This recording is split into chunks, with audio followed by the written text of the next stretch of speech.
happiness. True joy and happiness are valuable. If one does not survive, no joy and no happiness are obtainable. Trying to survive in a chaotic, dishonest, and generally immoral society is difficult. Any individual or group seeks to obtain from life what pleasure and freedom from pain that they can. Your own survival can be threatened by the bad actions of others around you. Your own happiness can be turned to tragedy and sorrow by the dishonesty and misconduct of others. I am sure you can think of instances of this actually happening. Such wrongs reduce one's survival and impair one's happiness. You are important to other people. You are listened to. You can influence others. The happiness or unhappiness of others you could name is important to you. Without too much trouble, using this book, you can help them survive and lead happier lives.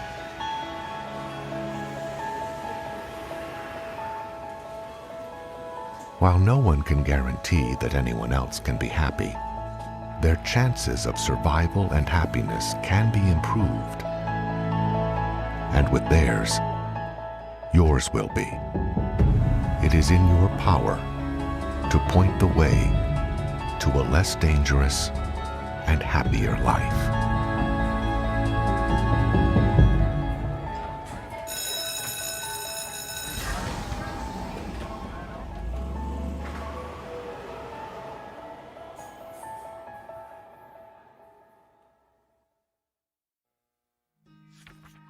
One, take care of yourself. Get care when you are ill. When they are ill, even with communicable diseases, people often do not isolate themselves or seek proper treatment. This, as you can easily see, tends to put you at risk.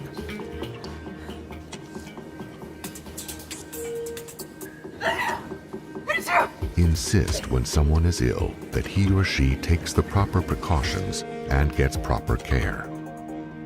Keep your body clean. People who do not bathe or wash their hands regularly can carry germs. They put you at risk. You are well within your rights to insist that people bathe regularly and wash their hands. It is inevitable that one gets dirty working or exercising. Get them to clean up afterwards. Preserve your teeth. If one brushed one's teeth after every meal, it has been said that one would not suffer tooth decay. This, or chewing gum after each meal, goes far toward defending others from oral diseases and bad breath. Suggest to others that they preserve their teeth. Eat properly. People who do not eat properly are not of much help to you or themselves. They tend to have a low energy level. They are sometimes ill-tempered. They become ill more easily. It doesn't require strange diets to eat properly, but it does require that one eats nourishing food regularly. Get rest. Although many times in life one has to work beyond normal sleep periods, a person's general failure to get proper rest can make him or her a burden to others. Tired people are not alert. They can make mistakes. They have accidents.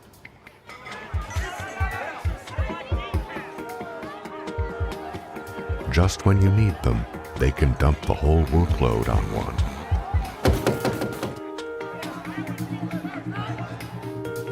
They put others at risk. Insist that people who do not get proper rest do so.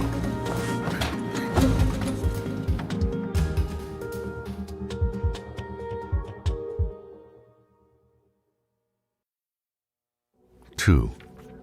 Be temperate. Temperate means not going to extremes or overdoing things, an ability to control one's cravings. Do not take harmful drugs.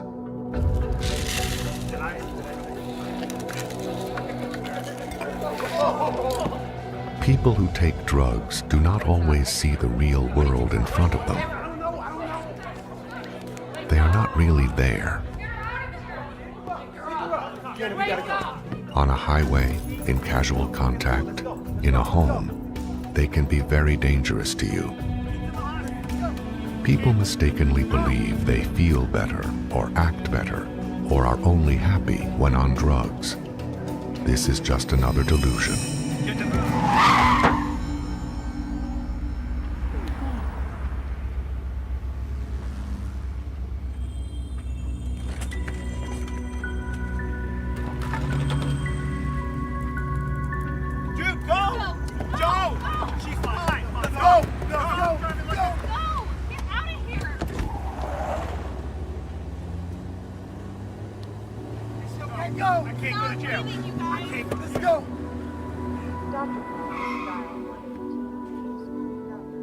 Sooner or later, the drugs will destroy them physically.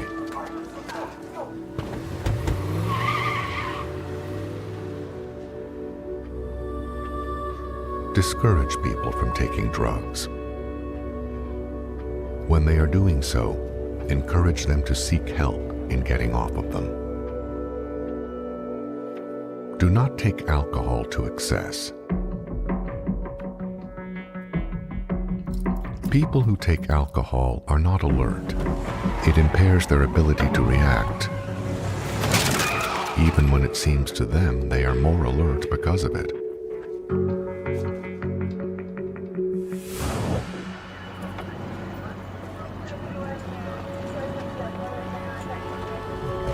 Alcohol has some medicinal value.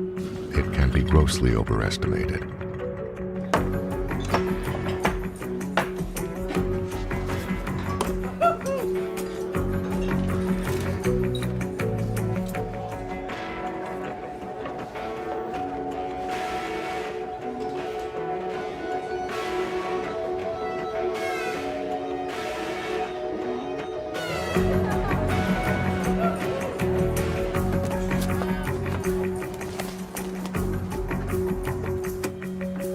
Don't let anyone who has been drinking drive you in a car or fly you in a plane.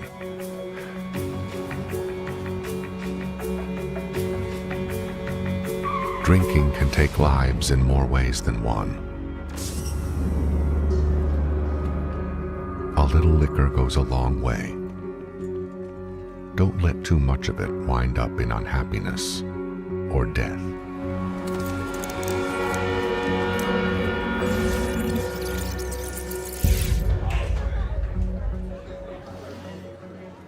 Deter people from excessive drinking.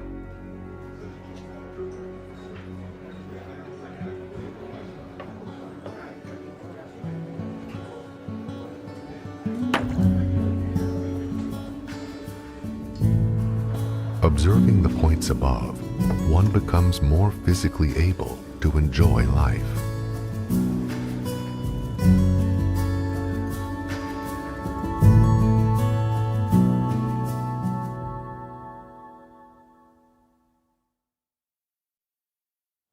Three, don't be promiscuous.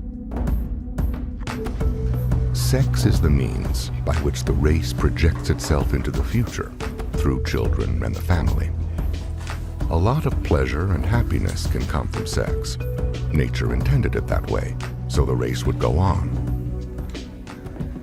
But misused or abused, it carries with it heavy penalties and punishments. Nature seems to have intended it that way also. Be faithful to your sexual partner. Unfaithfulness on the part of a sexual partner can heavily reduce one's survival. History and the newspapers carry floods of instances of the violence of human passions aroused by unfaithfulness. Guilt is the milder evil. Jealousy and vengeance are the greater monsters. One never knows when they will cease to sleep. It is all very well to speak of being civilized and uninhibited and understanding. No talk will mend ruined lives. A feeling of guilt is nowhere near as sharp as a knife in the back or ground glass in the soup.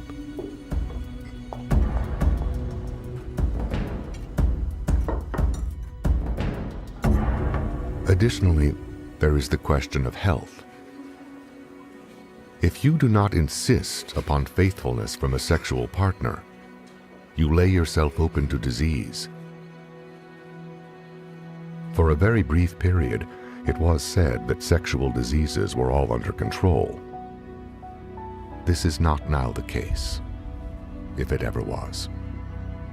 Incurable strains of such diseases now exist. The problems of sexual misbehavior are not new. The powerful religion of Buddhism in India vanished from there in the 7th century. According to its own historians, the cause was sexual promiscuity in its monasteries.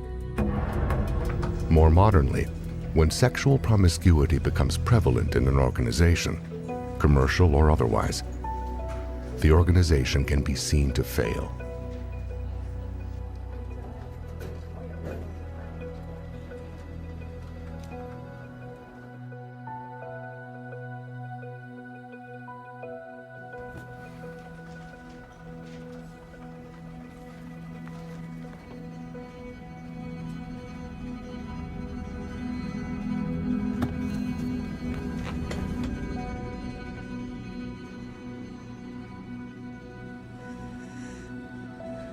No matter how civilized their discussions about it, families shatter in the face of unfaithfulness. The urge of the moment can become the sorrow of a lifetime.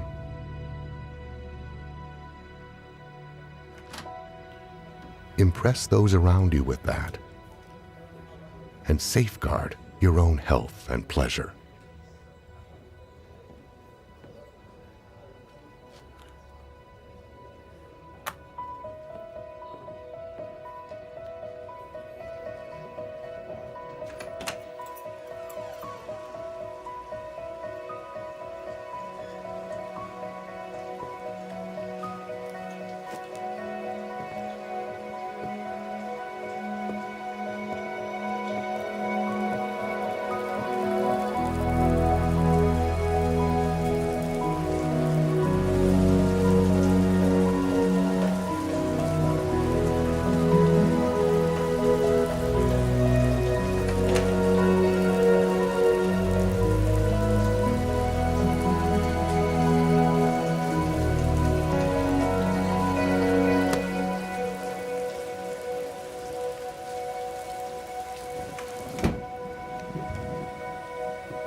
Sex is a big step on the way to happiness and joy.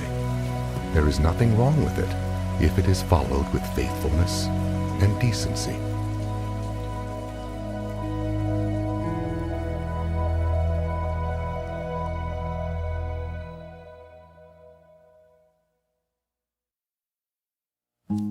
Four, love and help children. Today's children will become tomorrow's civilization. Bringing a child into the world today is a little bit like dropping one into a tiger's cage. Children can't handle their environment, and they have no real resources. They need love and help to make it. It is a delicate problem to discuss. There are almost as many theories on how to raise a child or not raise him as there are parents. Yet if one does it wrong, much grief can result, and one may even complicate his or her own later years. Some try to raise children the way they were themselves raised. Others attempt the exact opposite. Many hold to an idea that children should just be let grow on their own. None of these guarantee success. The last method is based on a materialistic idea that the development of the child parallels the evolutionary history of the race, that in some magical way, unexplained, the nerves of the child will ripen as he or she grows older, and the result will be a moral, well-behaving adult. Although the theory is disproven with ease, simply by noticing the large criminal population whose nerves somehow did not ripen, it is a lazy way to raise children and achieves some popularity. It doesn't take care of your civilization's future or your older years. A child is a little bit like a blank slate. If you write the wrong things on it, it will say the wrong things. But unlike a slate, a child can begin to do the writing. The child tends to write what has been written already. The problem is complicated by the fact that while most children are capable of great decency, a few are born insane. And today, some are even born as drug addicts. But such cases are an unusual few. It does no good just to try to buy the child with an overwhelm of toys and possessions, or to smother and protect the child.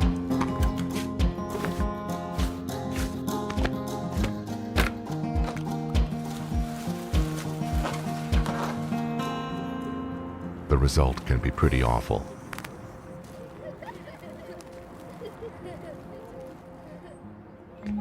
One has to make up his mind what he is trying to get the child to become. This is modified by several things.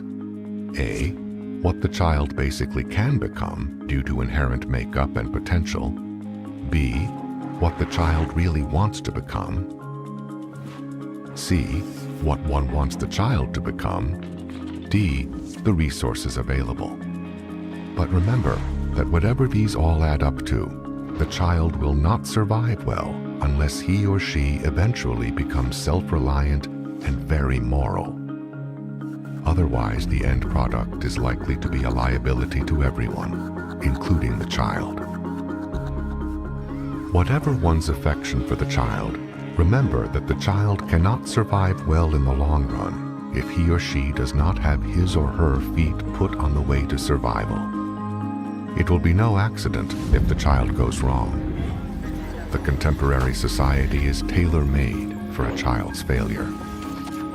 It will help enormously if you obtain a child's understanding of and agreement to follow the precepts contained in this book. What does have a workability is simply to try to be the child's friend. It is certainly true that a child needs friends. Try to find out what a child's problem really is. And, without crushing their own solutions, try to help solve them. Observe them, and this applies even to babies. Listen to what children tell you about their lives. Let them help. If you don't, they become overwhelmed with a sense of obligation, which they then must repress. It will help the child enormously if you obtain understanding of and agreement to this way to happiness and get him or her to follow it. It could have an enormous effect on the child's survival and yours. A child factually does not do well without love. Most children have an abundance of it to return. The way to happiness has on its root the loving and the helping of children from babyhood to the brink of adult life.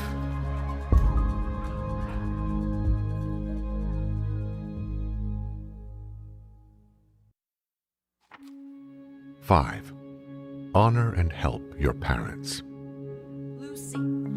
From a child's point of view, parents are sometimes hard to understand. There are differences between generations. But truthfully, this is no barrier. When one is weak, it is a temptation to take refuge in subterfuges and lies. It is this which builds the wall.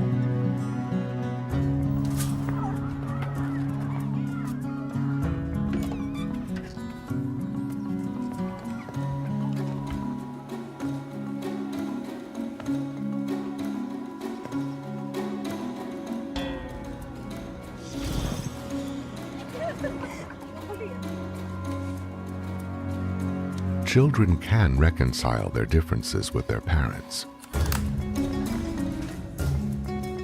Before any shouting begins, one can at least try to talk it over quietly. If the child is frank and honest, there cannot help but be an appeal that will reach. It is often possible to attain a compromise where both sides now understand and can agree.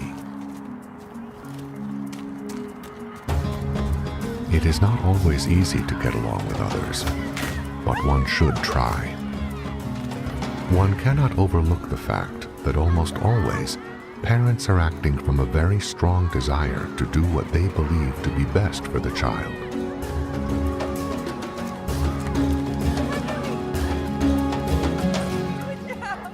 Children are indebted to their parents for their upbringing, if the parents did so.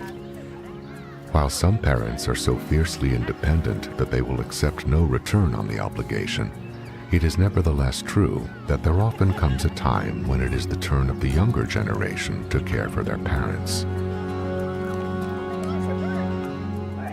In spite of all, one must remember that they are the only parents one has, and as such, no matter what, one should honor them and help them.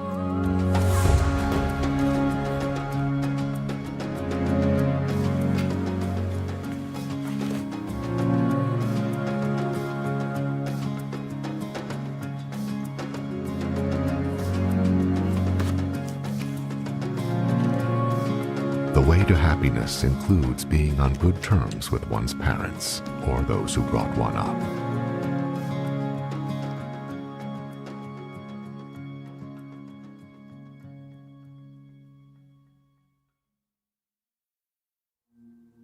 6. Set a good example.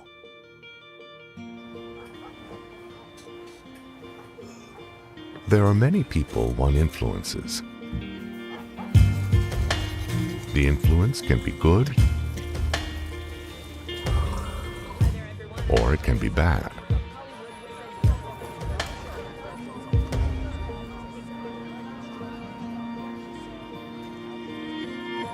If one conducts his life to keep these recommendations, one is setting a good example.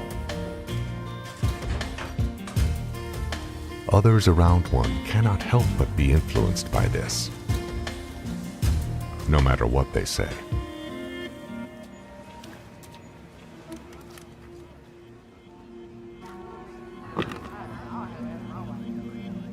Anyone trying to discourage you is trying to do so because they factually mean you harm, or are seeking to serve their own ends.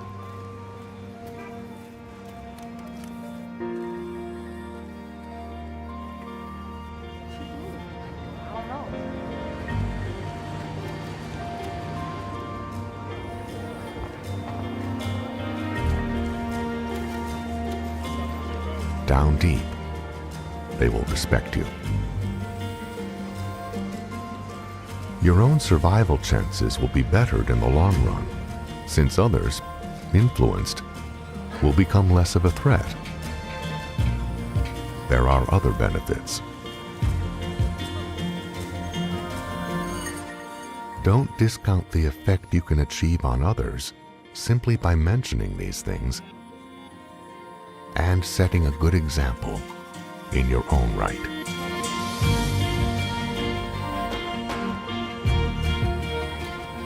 The way to happiness requires that one set a good example for others.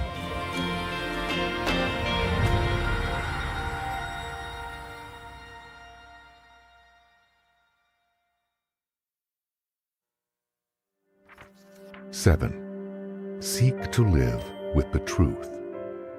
False data can cause one to make stupid mistakes. It can even block one from absorbing true data. One can solve the problems of existence only when he has true data.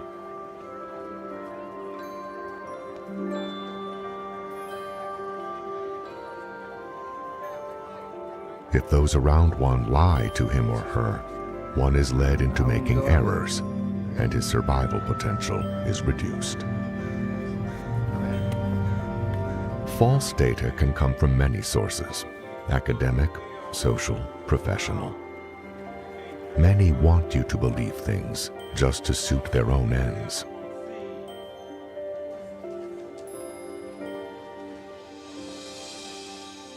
What is true is what is true for you. No one has any right to force data off on you and command you to believe it or else. If it is not true for you, it isn't true.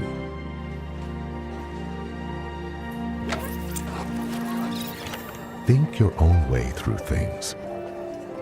Accept what is true for you. Discard the rest.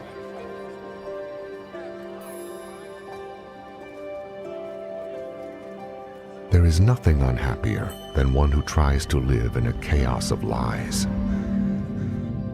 Do not tell harmful lies. Harmful lies are the product of fear, malice, and envy. They can drive people to acts of desperation. They can ruin lives.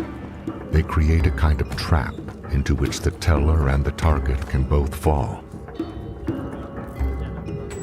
Interpersonal and social chaos can result. Many wars began because of harmful lies. One should learn to detect them and reject them. Do not bear false witness. There are considerable penalties connected with swearing or testifying to untrue facts. It is called perjury. It has heavy penalties.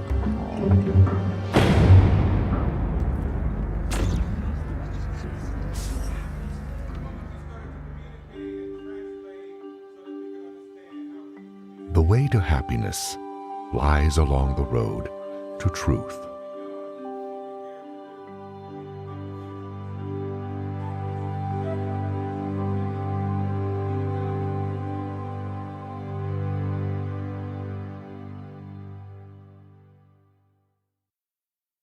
Eight, do not murder.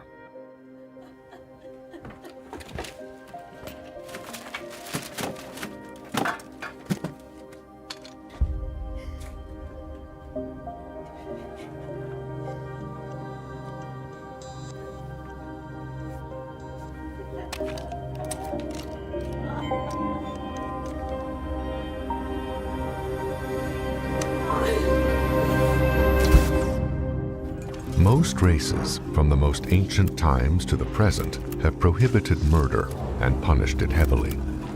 Sometimes this has been broadened to say, "Thou shalt not kill," when a later translation of the same work has found it to read, "Thou shalt not murder."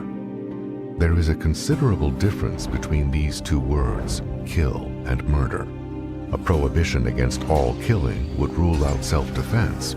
It would tend to make it illegal to handle a serpent coiling to strike the baby. It would put a race on a diet of vegetables. I am sure you can see many illustrations of the difficulties raised by a prohibition against all killing. Murder is another thing entirely. By definition, it means the unlawful killing of one or more human being by another, especially with malice aforethought.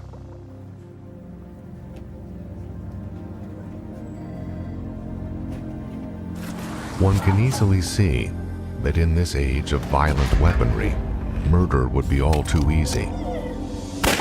One could not exist in a society where oneself or one's family or friends were at the mercy of some who went about casually taking lives.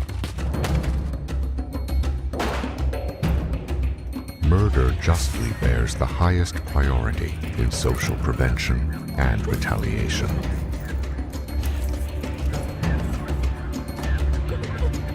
The stupid, the evil, and the insane seek to solve their real or imagined problems with murder, and they have been known to do it for no reason at all. Get behind any demonstratedly effective program that handles this threat to mankind and push. Your own survival could depend upon it. The way to happiness does not include murdering, or your friends, your family, or yourself being murdered.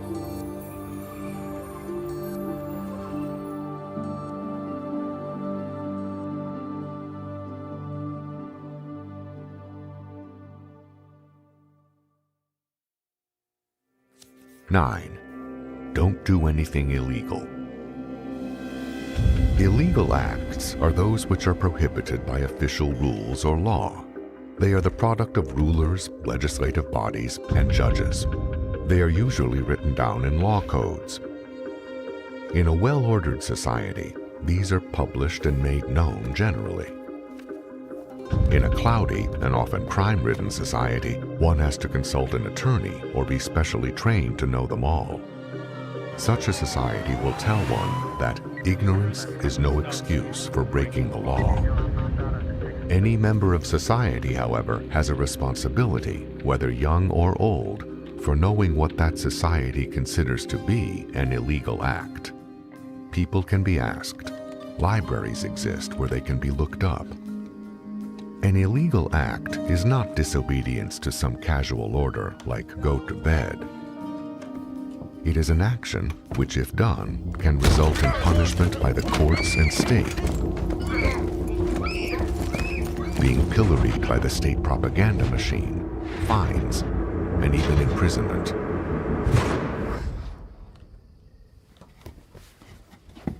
When one does something illegal, small or large, one is laid open to an attack by the state.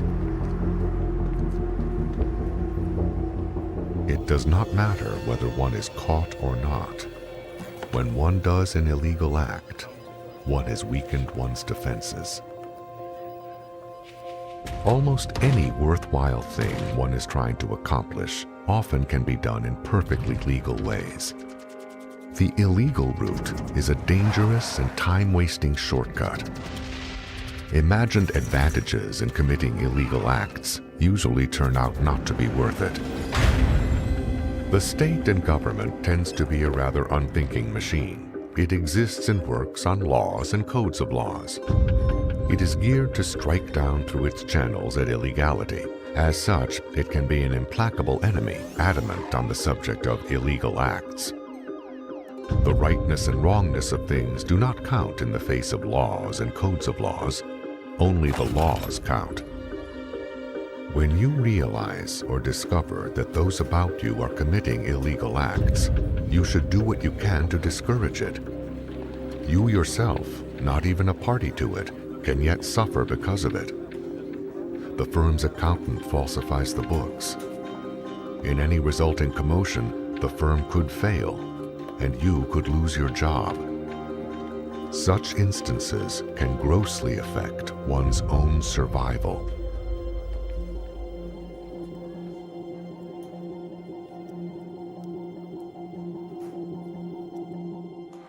As a member of any group subject to laws, encourage the clear-cut publication of those laws so they can be known. Support any legal political effort to reduce, clarify, and codify the laws that apply to that group.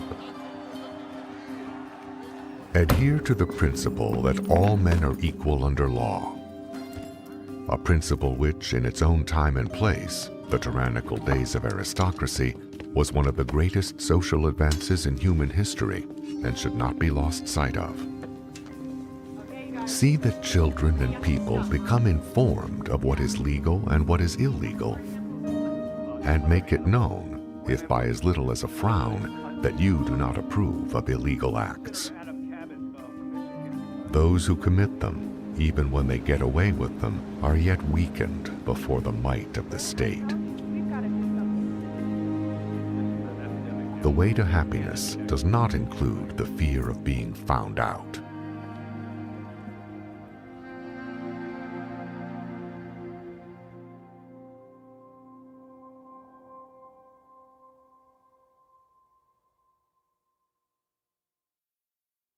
Ten, support a government designed and run for all the people. Unscrupulous and evil men and groups can usurp the power of government and use it to their own ends. Government organized and conducted solely for self-interested individuals and groups gives the society a short lifespan. This imperils the survival of everyone in the land. It even imperils those who attempt it. History is full of such governmental deaths. Opposition to such governments usually just brings on more violence. But one can raise his voice in caution when such abuses are abroad. And one need not actively support such a government. Doing nothing illegal, it is yet possible, by simply withdrawing one's cooperation, to bring about an eventual reform. Even as this is being written, there are several governments in the world that are failing only because their people express their silent disagreement by simply not cooperating. These governments are at risk. Any untimely wind of mischance could blow them over. On the other hand, where a government is obviously working hard for all its people, rather than for some special interest group or insane dictator, one should support it to the limit. There is a subject called government. In schools, they mostly teach civics, which is merely how the current organization is put together.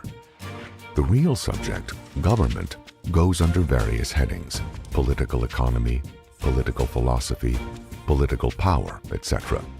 The whole subject of government and how to govern can be quite precise, almost a technical science. If one is interested in having a better government, one that does not cause trouble, one should suggest it be taught at earlier ages in schools. One can also read up on it. It is not a very difficult subject if you look up the big words. It is, after all, the people and their own opinion leaders who sweat and fight and bleed for their country. A government cannot bleed. It cannot even smile. It is just an idea men have. It is the individual person who is alive. You. The way to happiness is hard to travel when shadowed with the oppression of tyranny. A benign government, designed and run for all the people, has been known to smooth the way. When such occurs, it deserves support.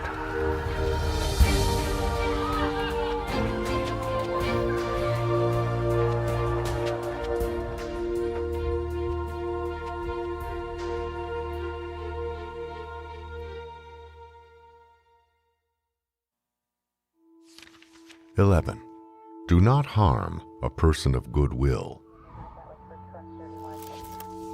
Traditionally, men of good will means those who mean well toward their fellows and work to help them. Despite the insistence of evil men that all men are evil, there are many good men around, and women too. You may have been fortunate enough to know some. Factually, the society runs on men and women of good will. Public workers, opinion leaders, those in the private sector who do their jobs, are in the great majority people of good will. If they weren't, they long since would have ceased to serve.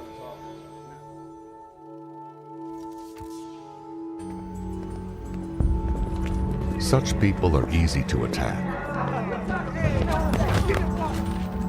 Their very decency prevents them from overprotecting themselves. Yet, the survival of most of the individuals in a society depends upon them. The violent criminal, propagandist, the sensation-seeking media, all tend to distract one's attention from the solid, everyday fact that the society would not run at all were it not for the individuals of goodwill. As they guard the street, counsel the children, take the temperatures, put out the fires, and speak good sense in quiet voices, one is apt to overlook the fact that people of goodwill are the ones that keep the world going and man alive upon this earth. Yet such can be attacked, and strong measures should be advocated and taken to defend them and keep them from harm. For your own survival and that of your family and friends depends upon them. The way to happiness is far more easily followed when one supports people of goodwill.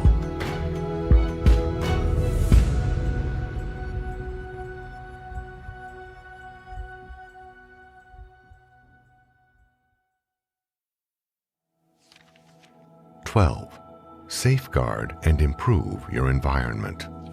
Be of good appearance. It sometimes does not occur to some individuals, as they do not have to spend their days looking at themselves, that they form part of the scenery and appearance of others. And some do not realize that they are judged by others on the basis of their appearance.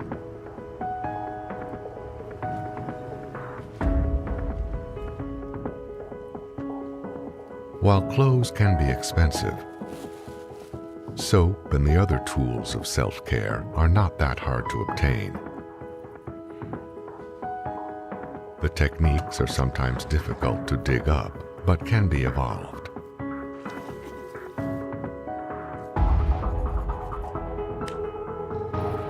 In some societies, when they are barbaric or become very degraded, it can even be the fashion to be a public eyesore. Actually, it is a symptom of a lack of self-respect. Exercising and working, one can become very messed up. But this does not rule out getting cleaned up. And, as an example, some European and English workmen manage a style of appearance even when working. Some of the better athletes, one notices, look good despite being wringing wet with sweat. An environment disfigured with unkempt people can have a subtle, depressing effect on one's morale.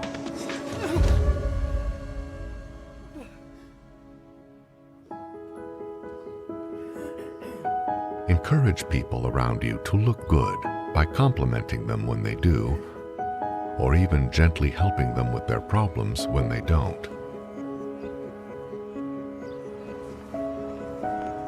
It could improve their self-regard and their morale as well. Take care of your own area.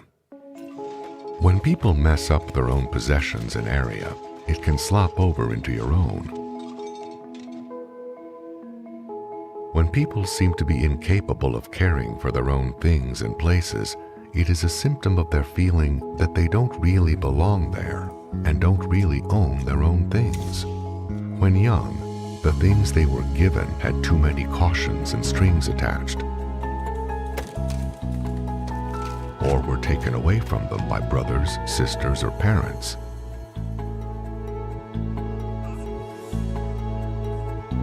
And they possibly did not feel welcome.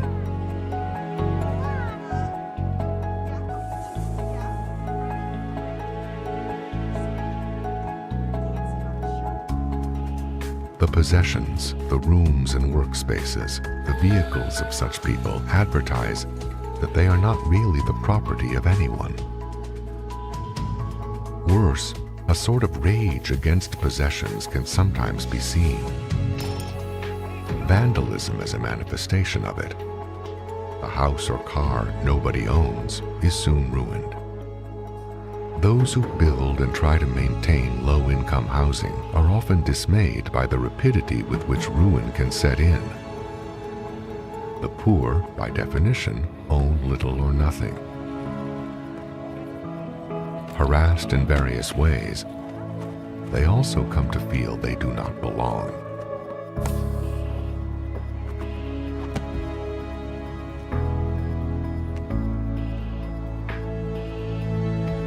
But whether rich or poor, and for whatever reason, people who do not take care of their possessions and places can cause disorder to those about them. I am sure you can think of such instances. Ask such people what they really do own in life, and if they really belong where they are, and you will receive some surprising answers, and help them a great deal too. The skill of organizing possessions and places can be taught. It can come as a new idea to someone that an item, when picked up and used, should be put back in the same place so it can be found again. Some spend half their time just looking for things. A little time spent getting organized can pay off in speeded work. It is not the waste of time some believe. To protect your own possessions and places, get others to take care of theirs.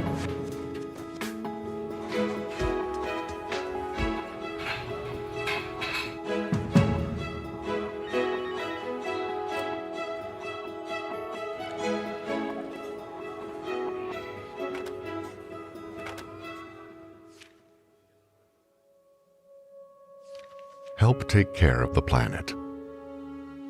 The idea that one has a share in the planet and that one can and should help care for it may seem very large and, to some, quite beyond reality. But today, what happens on the other side of the world, even so far away, can affect what happens in your own home.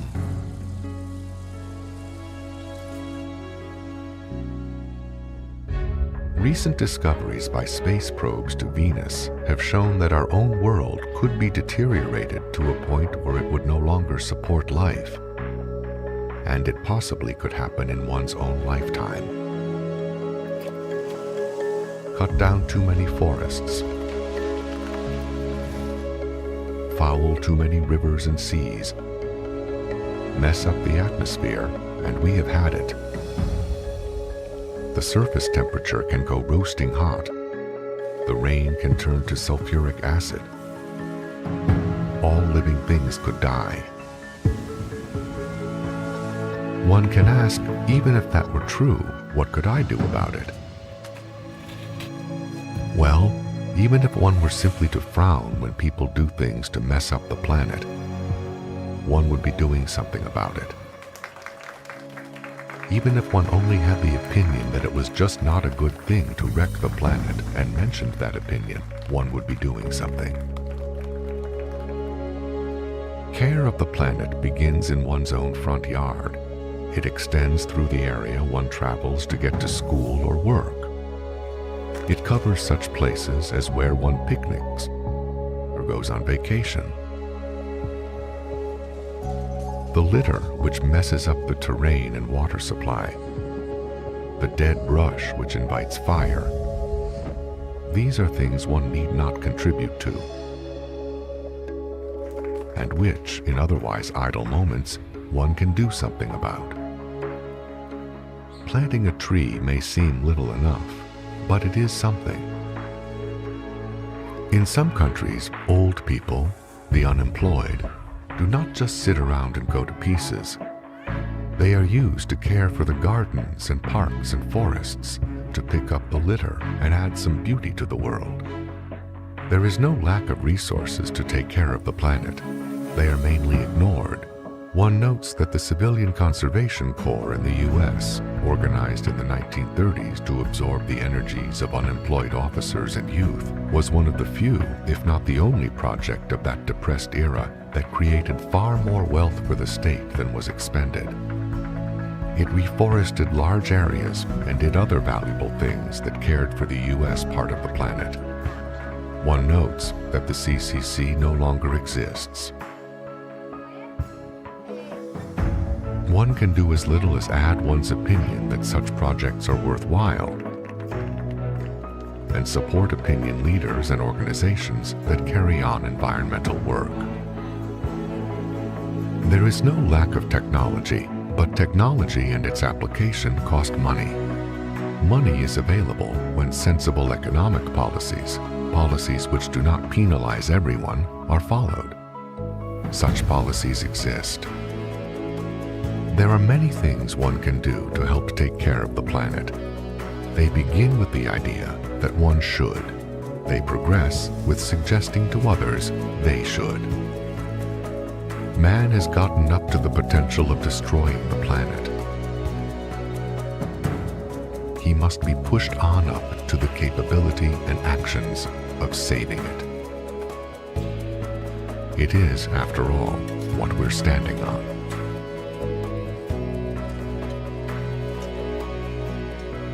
If others do not help safeguard and improve the environment, the way to happiness could have no roadbed to travel on at all.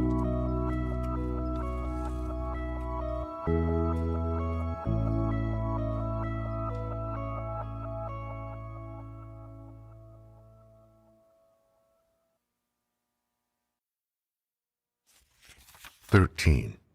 Do not steal.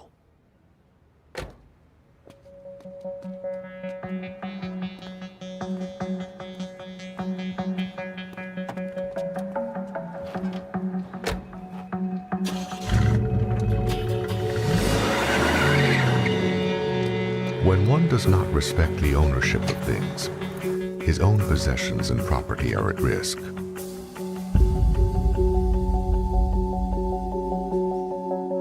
A person who, for one reason or another, has been unable to honestly accumulate possessions can pretend that nobody owns anything anyway. But don't try to steal his shoes. A thief sows the environment with mysteries. What happened to this? What happened to that? A thief causes trouble far in excess of the value of things stolen.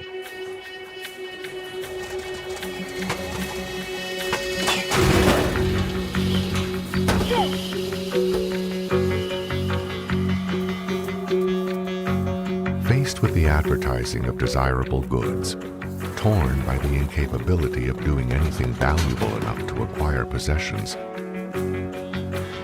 or simply driven by an impulse, those who steal imagine they are acquiring something valuable at low cost. But that is the difficulty. The cost.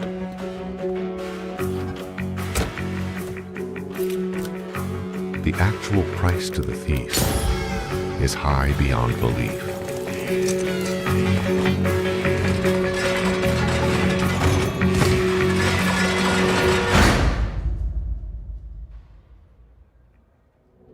The greatest robbers in history paid for their loot by spending their lives in wretched hideouts and prisons with only rare moments of the good life.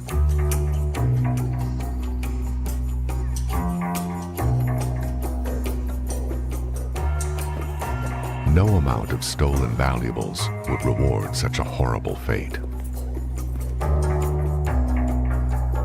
Stolen goods greatly reduce in value. They have to be hidden.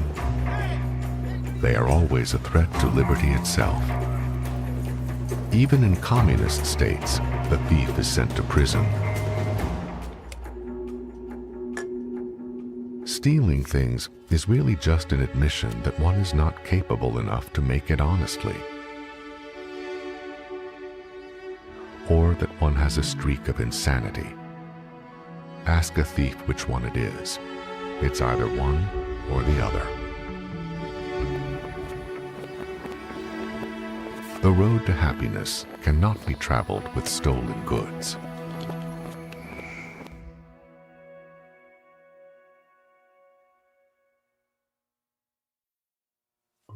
"14. Be worthy of trust.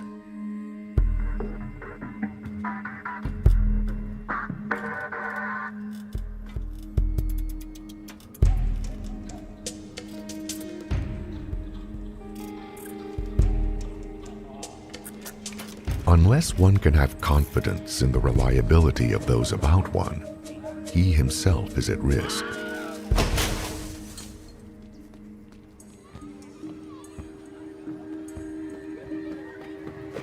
When those he counts upon let him down, his own life can become disordered, and even his own survival can be put at risk.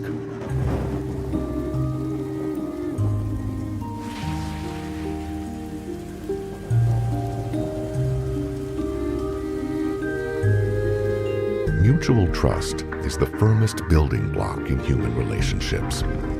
Without it, the whole structure comes down. Trustworthiness is a highly esteemed commodity. When one has it, one is considered valuable. When one has lost it, one may be considered worthless.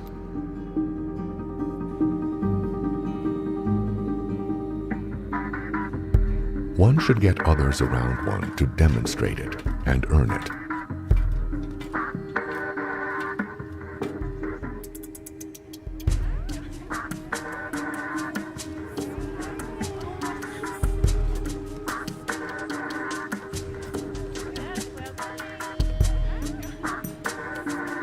They will become much more valuable to themselves and others thereby. Keep your word once given.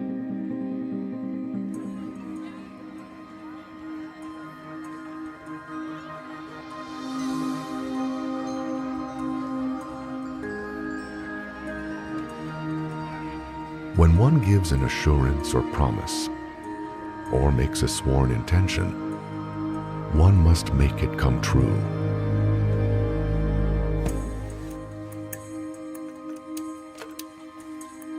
If one says he is going to do something, he should do it.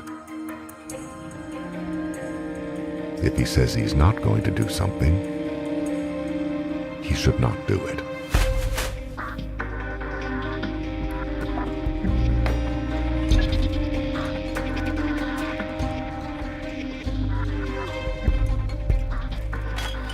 One's regard for another is based in no small degree on whether or not the person keeps his or her word.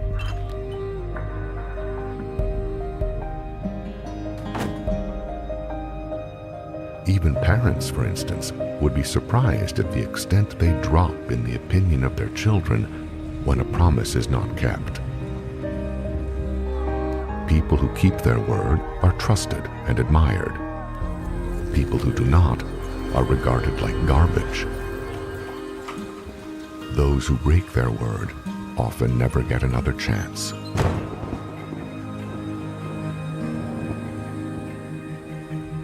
A person who does not keep his word can soon find himself entangled and trapped in all manner of guarantees and restrictions, and can even find himself shut off from normal relations with others.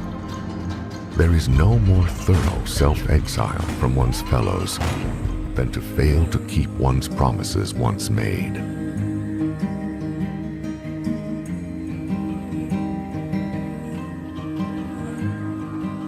One should never permit another to give his or her word lightly.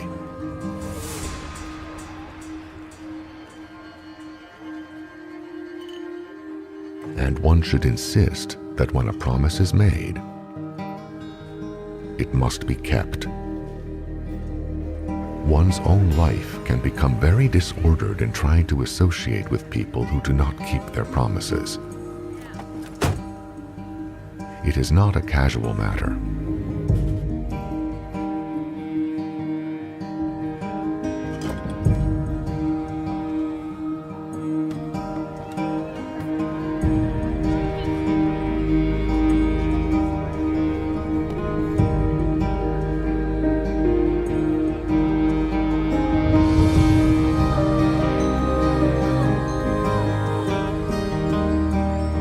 The way to happiness is much, much easier to travel with people one can trust.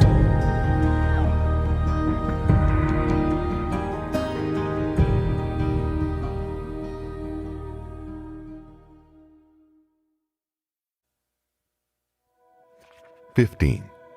Fulfill your obligations. In going through life, one inevitably incurs obligations.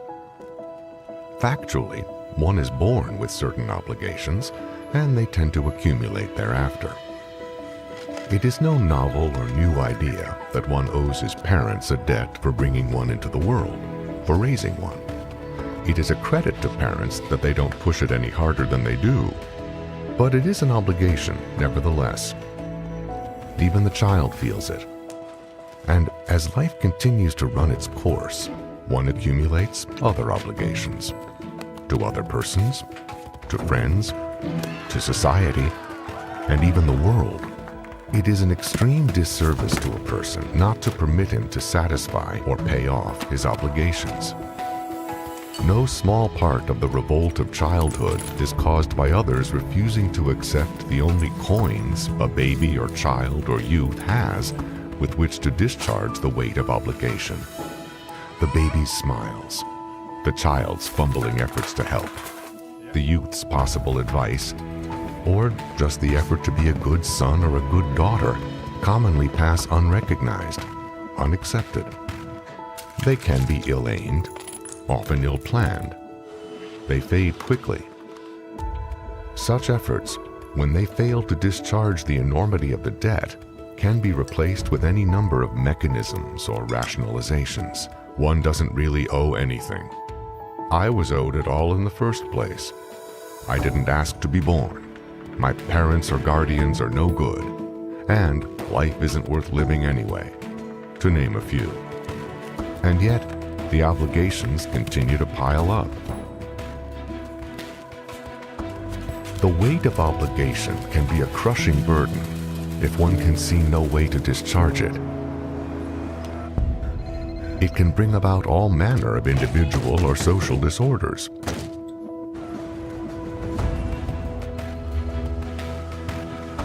When it cannot be discharged, those who are owed, often unwittingly, find themselves targets for the most unlooked-for reactions.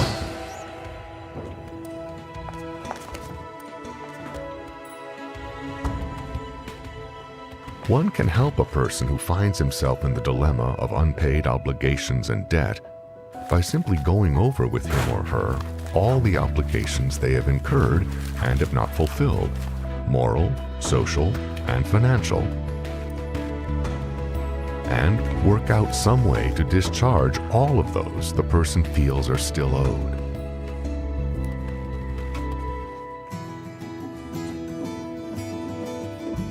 One should accept the efforts of a child or an adult to pay off non-financial obligations they feel they may owe.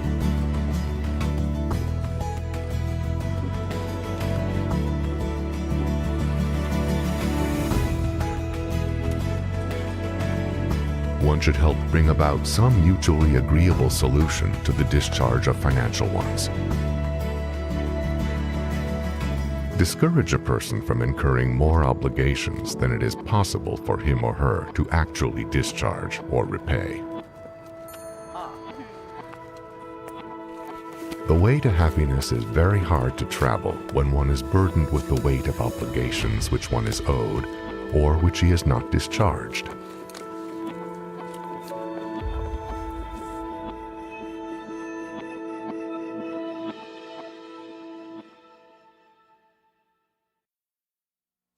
(16) Be industrious. Work is not always pleasant, but few are unhappier than those who lead a purposeless, idle, and bored existence.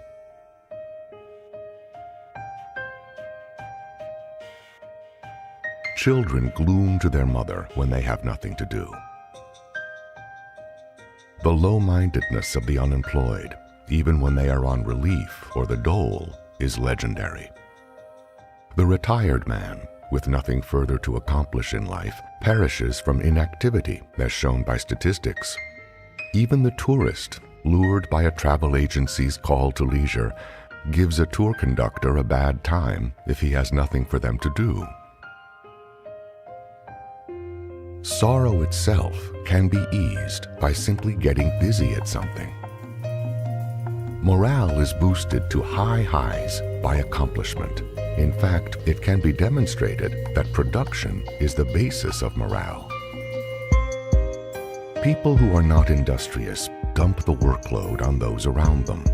They tend to burden one. It is hard to get along with idle people. Aside from depressing one, they can also be a bit dangerous.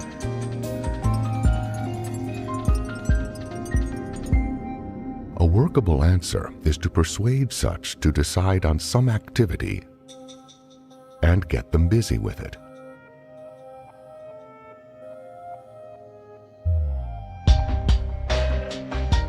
The most lasting benefit will be found to arise from work that leads to actual production. The way to happiness is a high road when it includes industriousness that leads to tangible production.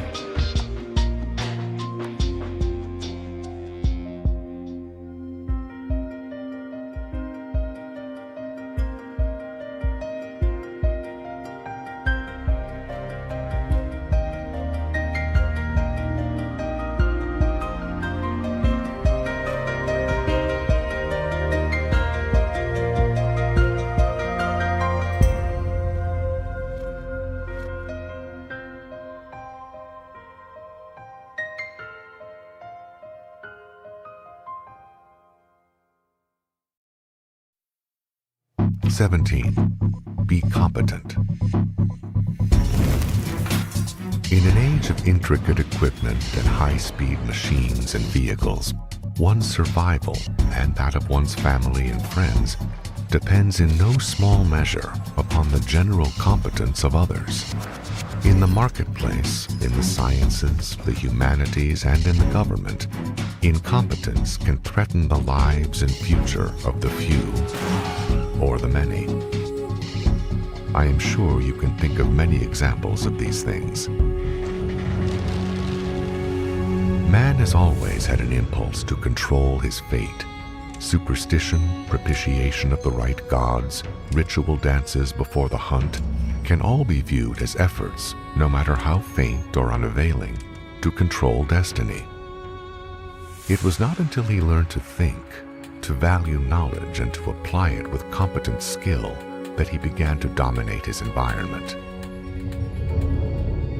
The true gift of heaven may have been the potential to be competent. In common pursuits and activities, man respects skill and ability.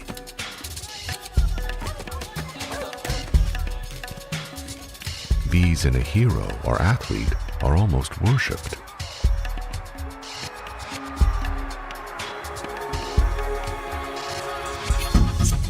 The test of true competence is the end result. To the degree that a man is competent, he survives. To the degree he is incompetent, he perishes. Encourage the attainment of competence in any worthwhile pursuit. Compliment it and reward it whenever you find it. Demand high performance standards. The test of a society is whether or not you, your family, and friends can live in it safely. The ingredients of competence include observation, study, and practice. Look.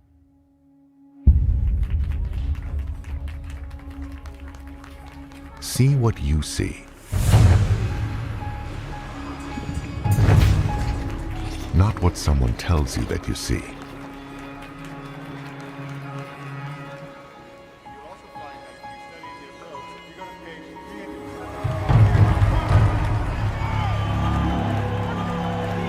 What you observe is what you observe. Look at things and life and others directly. Not through any cloud of prejudice, curtain of fear, or the interpretation of another.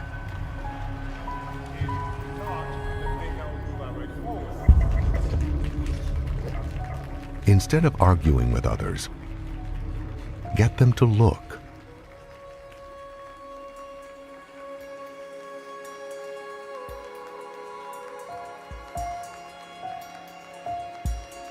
The most flagrant lies can be punctured. The greatest pretenses can be exposed. The most intricate puzzles can resolve. The most remarkable revelations can occur.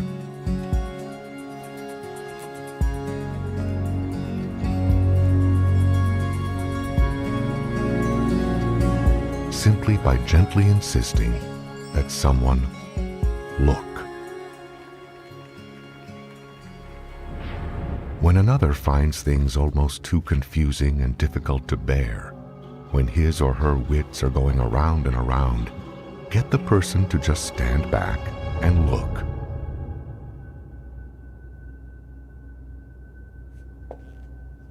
What they find is usually very obvious when they see it.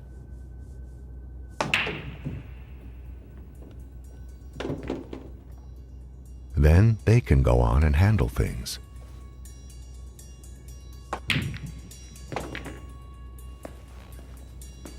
But if they don't see it themselves, observe it for themselves, it may have little reality for them, and all the directives and orders and punishment in the world will not resolve their muddle. One can indicate what direction to look, and suggest that they do look. The conclusions are up to them.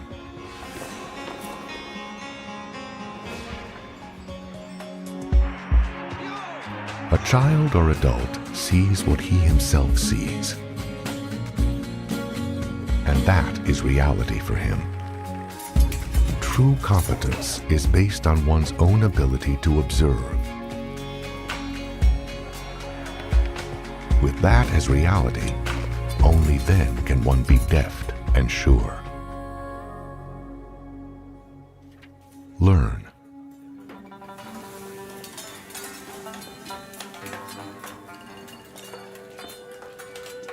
Has there ever been an instance when another had some false data about you? Did it cause you trouble?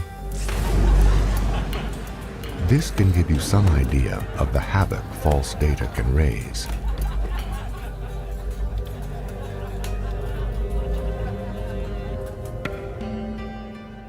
You could also have some false data about another. Separating the false from the true brings about understanding. There is a lot of false data around. Evil-intentioned individuals manufacture it to serve their own purposes. Some of it comes from just plain ignorance of the facts. It can block the acceptance of true data.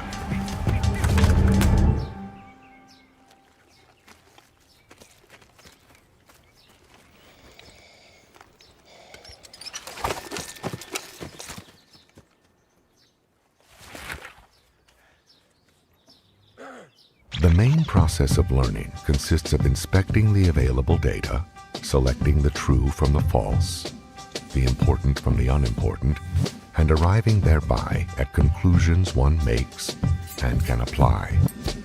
If one does this, one is well on the way to being competent.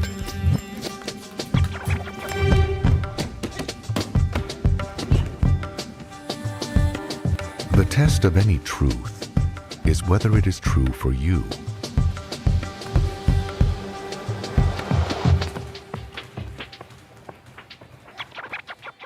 If, when one has gotten the body of data, cleared up any misunderstood words in it, and looked over the scene, it still doesn't seem true, then it isn't true, so far as you are concerned.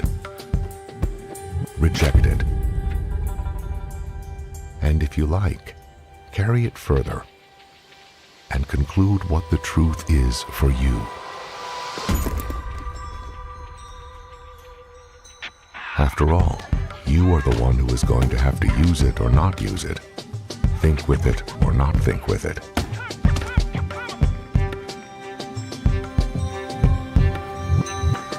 If one blindly accepts facts or truths just because he is told he must, facts and truths which do not seem true to one or even false, the end result can be an unhappy one. That is the alley to the trash bin of incompetence. Another part of learning entails simply committing things to memory, like the spelling of words, mathematical tables and formulas, the sequence of which buttons to push. But even in simple memorizing, one has to know what the material is for and how and when to use it.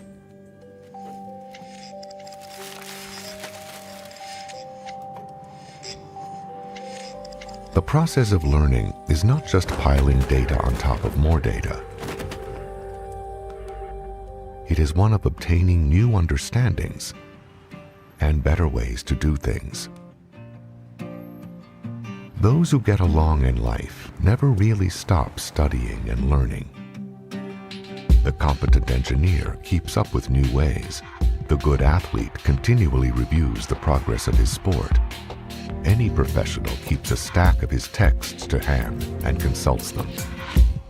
The new model egg beater or washing machine, the latest year's car, all demand some study and learning before they can be competently operated. When people omit it, there are accidents in the kitchen.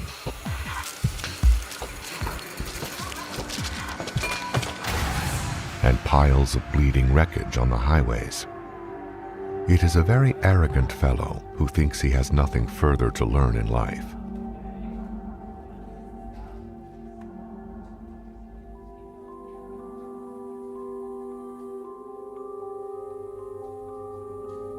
It is a dangerously blind one who cannot shed his prejudices and false data and supplant them with facts and truths that can more fittingly assist his own life and everyone else's. There are ways to study so that one really learns and can use what one learns.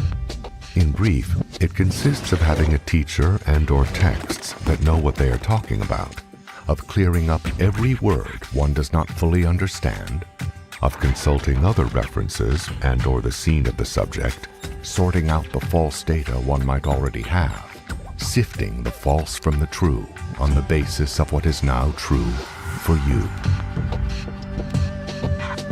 The end result will be certainty and potential competence. It can be, actually, a bright and rewarding experience. Not unlike climbing a treacherous mountain through brambles, but coming out on top with a new view of the whole wide world.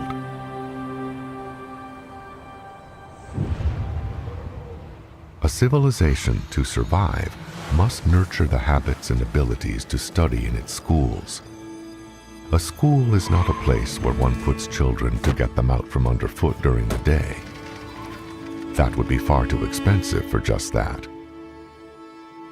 It is not a place where one manufactures parrots. School is where one should learn to study, and where children can be prepared to come to grips with reality, learn to handle it with competence, and be ready to take over tomorrow's world. The world where current adults will be in their later middle or old age. The hardened criminal never learned to learn. Repeatedly, the courts seek to teach him that if he commits the crime again, he will go back to prison. Most of them do the same crime again and go back to prison. Factually, criminals cause more and more laws to be passed. The decent citizen is the one that obeys laws. The criminals, by definition, do not.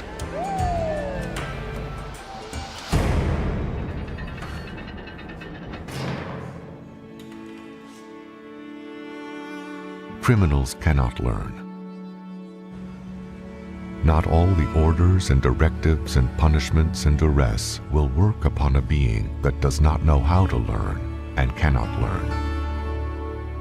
A characteristic of a government that has gone criminal, as has sometimes happened in history, is that its leaders cannot learn. All records and good sense may tell them that disaster follows oppression, yet it has taken a violent revolution to handle them, or a World War II to get rid of a Hitler, and those were very unhappy events for mankind. Such did not learn. They reveled in false data. They refused all evidence and truth. They had to be blown away. The insane cannot learn. Driven by hidden evil intentions or crushed beyond the ability to reason, facts and truth and reality are far beyond them. They personify false data. They will not or cannot really perceive or learn.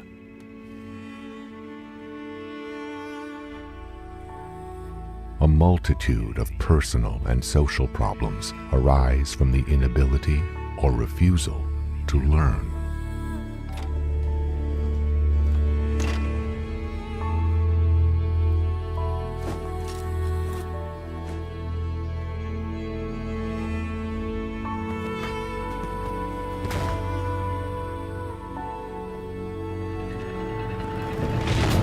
The lives of some around you have gone off the rails because they do not know how to study, because they do not learn. You can probably think of some examples.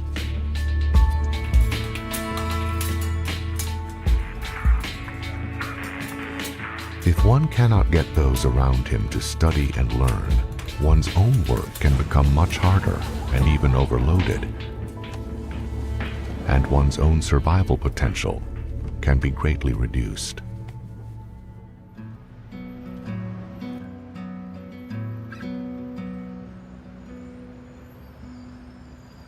One can help others study and learn, if only by putting in their reach the data they should have.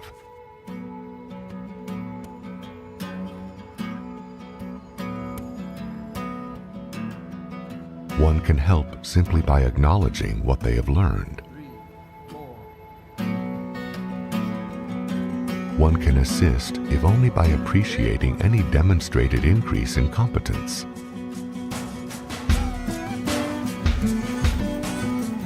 If one likes, one can do more than that. Another can be assisted by helping them, without disputes, sort out false data.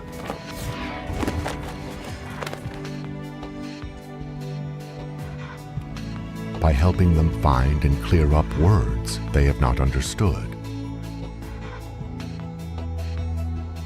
By helping them find and handle the reasons they do not study and learn.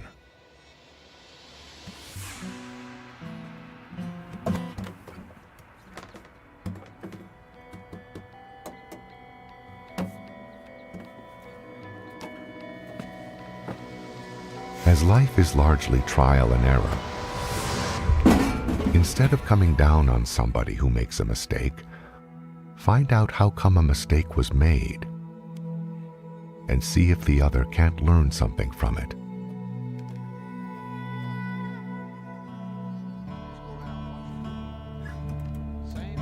Now and then you may surprise yourself by untangling a person's life just by having gotten the person to study and learn. I am sure you can think of many ways.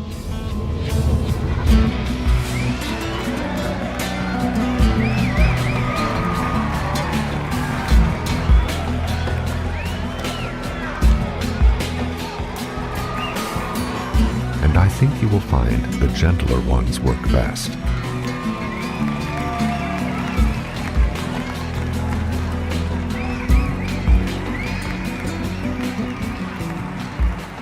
The world is brutal enough already to people who can't learn.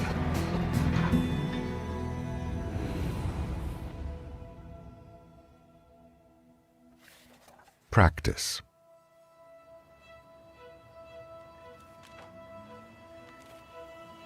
Learning bears fruit when it is applied. Wisdom, of course, can be pursued for its own sake. There is even a kind of beauty in it. But, truth told, one never really knows if he is wise or not until he sees the results of trying to apply it.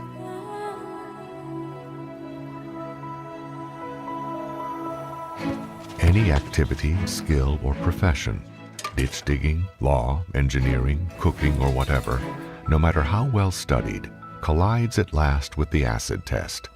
Can one do it?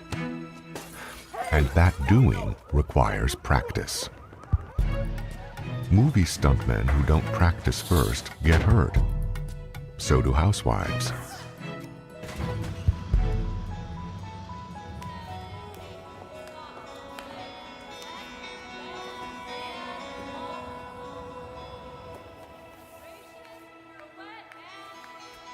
Safety is not really a popular subject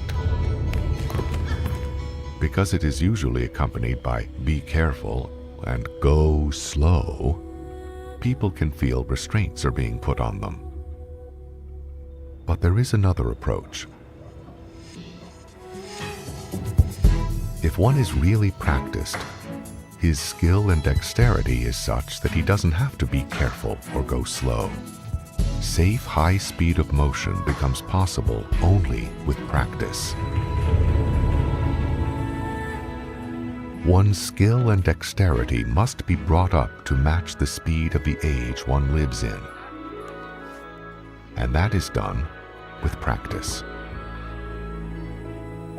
One can train one's eyes, one's body, one's hands and feet, until, with practice, they sort of get to know.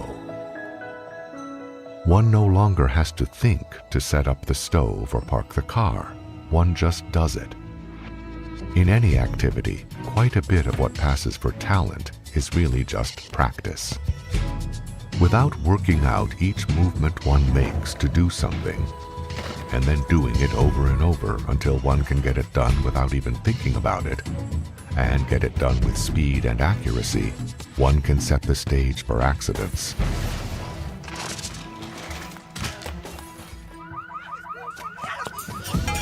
Statistics tend to bear out that the least practiced have the most accidents. The same principle applies to crafts and professions which mainly use the mind.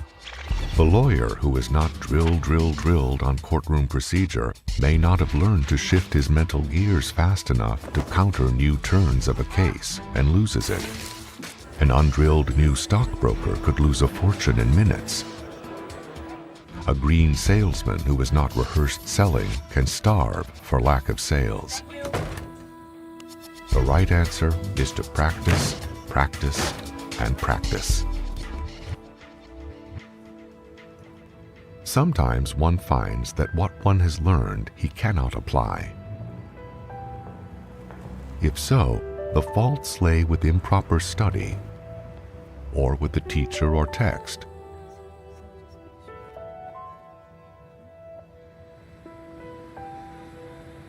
It is one thing to read the directions. It is sometimes another thing entirely to try to apply them. Now and then, when one is getting nowhere with practice, one has to throw the book away and start from scratch.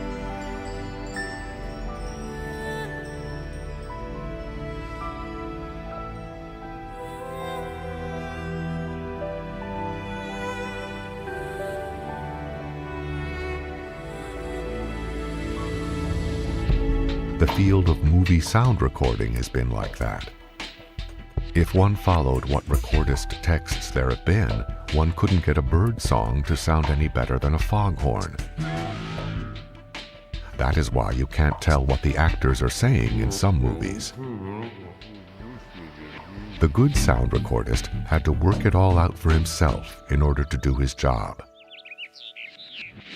But in the same field of the cinema, there is a complete reverse of this.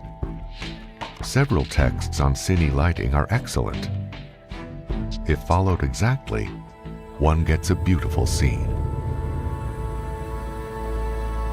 It is regrettable, particularly in a high-speed technical society, that not all activities are adequately covered with understandable texts.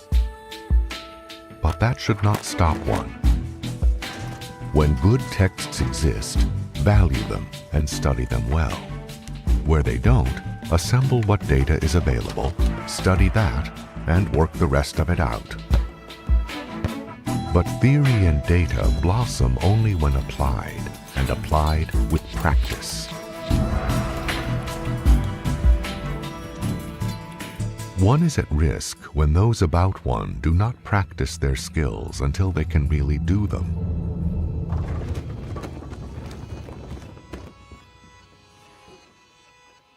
There is a vast difference between good enough and professional skill and dexterity.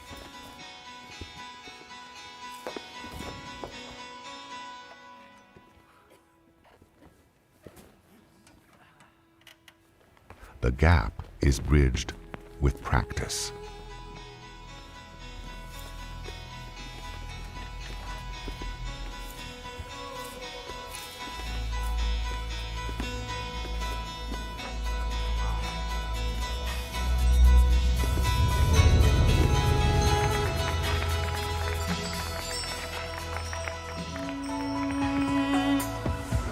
Get people to look, study, work it out, and then do it. And when they have it right, get them to practice, practice, practice, until they can do it like a pro.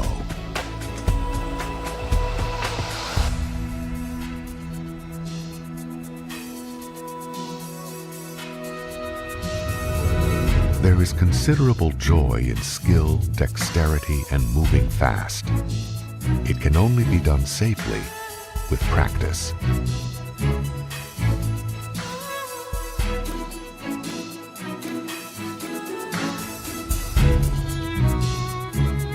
Trying to live in a high-speed world with low-speed people is not very safe.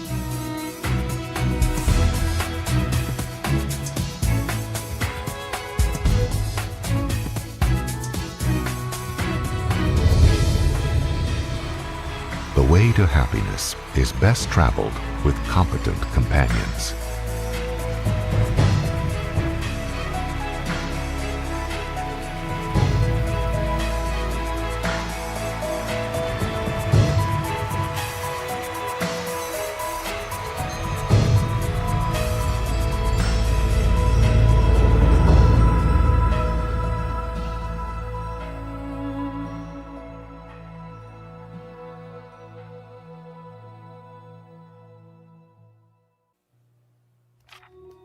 (18) Respect the religious beliefs of others.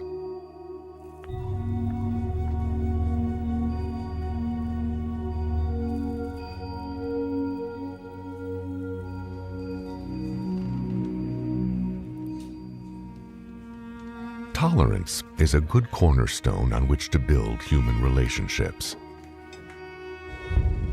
When one views the slaughter and suffering caused by religious intolerance down all the history of man and into modern times, one can see that intolerance is a very non-survival activity. Religious tolerance does not mean one cannot express his own beliefs. It does mean that seeking to undermine or attack the religious faith and beliefs of another has always been a short road to trouble. Philosophers since the times of ancient Greece have disputed with one another about the nature of God, man, and the universe. The opinions of authorities ebb and flow. Just now, the philosophies of mechanism and materialism, dating as far back as ancient Egypt and Greece, are the fad.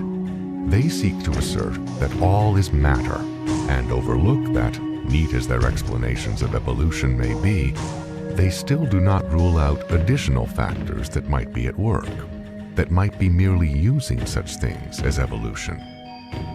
They are today the official philosophies and are even taught in schools. They have their own zealots who attack the beliefs and religions of others.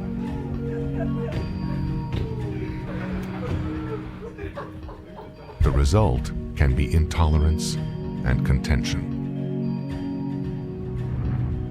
If all the brightest minds since the 5th century BC or before have never been able to agree on the subject of religion or anti-religion, it is an arena of combat between people that one would do well to stay out of.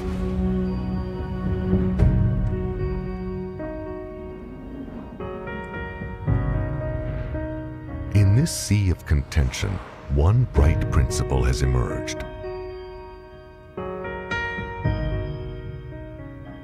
The right to believe as one chooses.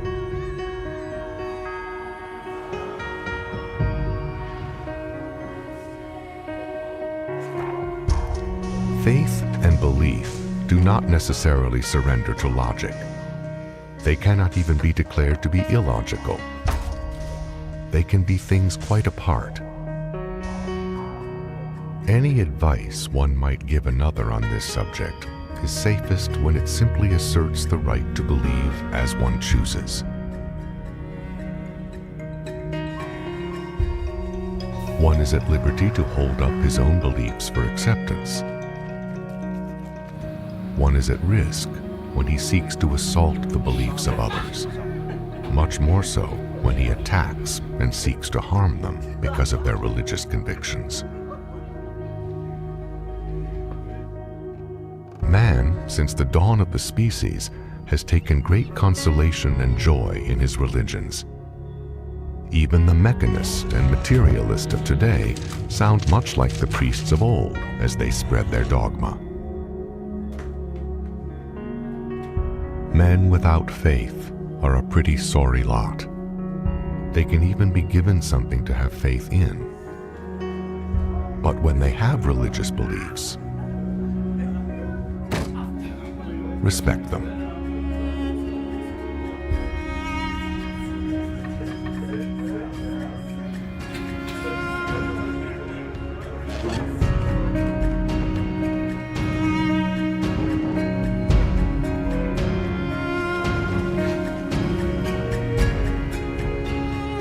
The way to happiness can become contentious when one fails to respect the religious beliefs of others.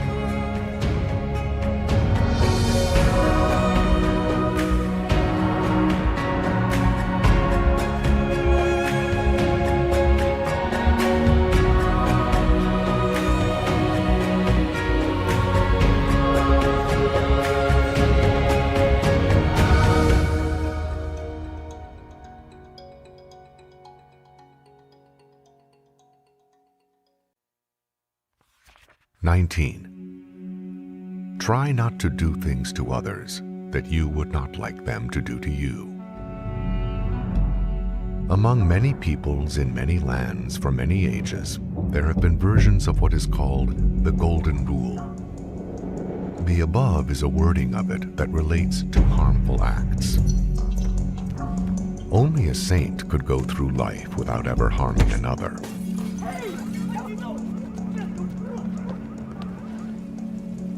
But only a criminal hurts those around him without a second thought.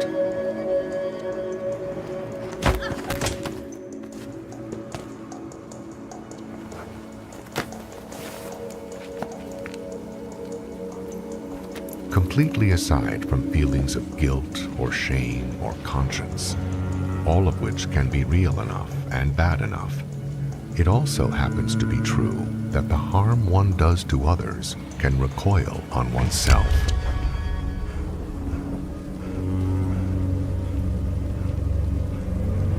Not all harmful acts are reversible. One can commit an act against another which cannot be waved aside or forgotten. Murder is such an act. One can work out how severe violation of almost any precept in this book could become an irreversible harmful act against another. The ruin of another's life can wreck one's own.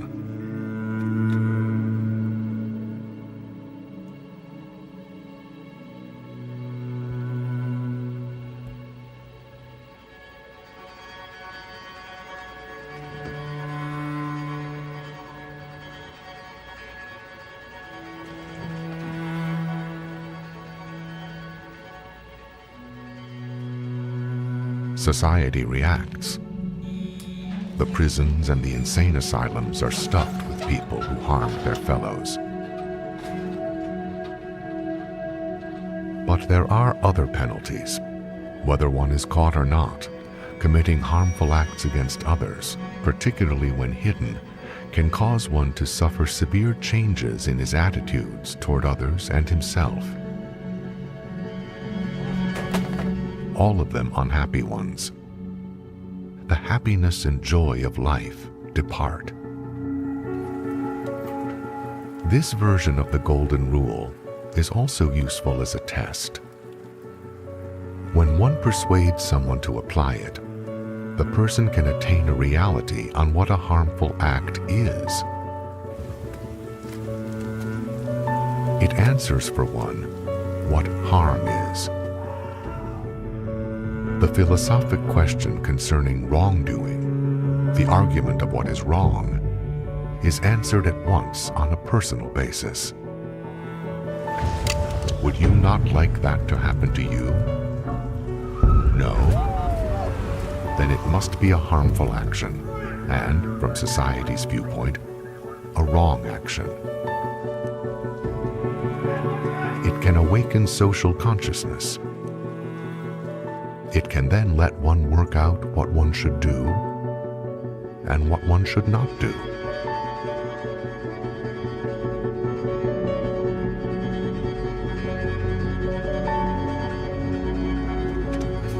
In a time when some feel no restraint from doing harmful acts, the survival potential of the individual sinks to a very low ebb.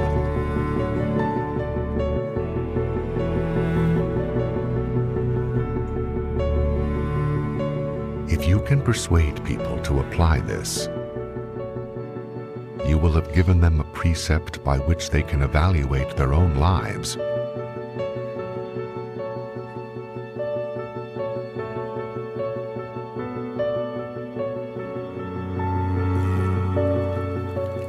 And for some, opened the door to let them rejoin the human race.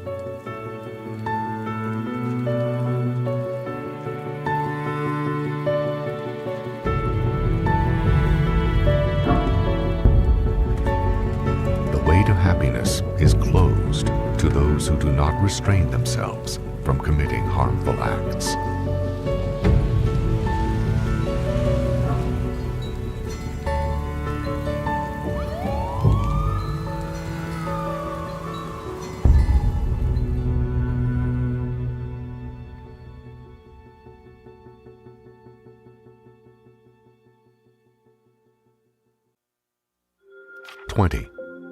Try to treat others as you would want them to treat you.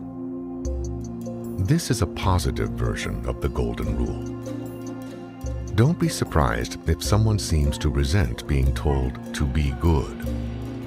But the resentment may not come at all at the idea of being good. It may be because the person factually has a misunderstanding of what it means. One can get into a lot of conflicting opinions and confusions about what good behavior might be. One might never have grasped, even if the teacher did, why he or she was given the grade received for conduct. One might even have been given or assumed false data concerning it. Children should be seen and not heard. Being good means being inactive. However, there is a way to clear it all up to one's complete satisfaction. In all times and in most places, mankind has looked up to and revered certain values. They are called the virtues. They have been attributed to wise men, holy men, saints, and gods. They have made the difference between a barbarian and a cultured person, the difference between chaos and a decent society. It doesn't absolutely require a heavenly mandate, nor a tedious search through the thick tomes of the philosophers to discover what good is. A self-revelation can occur on the subject. It can be worked out by almost any person. If one were to think over how he or she would like to be treated by others, one would evolve the human virtues. Just figure out how you would want people to treat you. You would possibly, first of all, want to be treated justly. You wouldn't want people lying about you or falsely or harshly condemning you, right? You would probably want your friends and companions to be loyal. You would not want them to betray you. You could want to be treated with good sportsmanship, not hoodwinked nor tricked. You would want people to be fair in their dealings with you.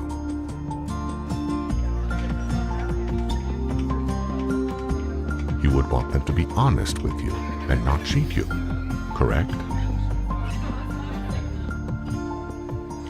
You might want to be treated kindly and without cruelty.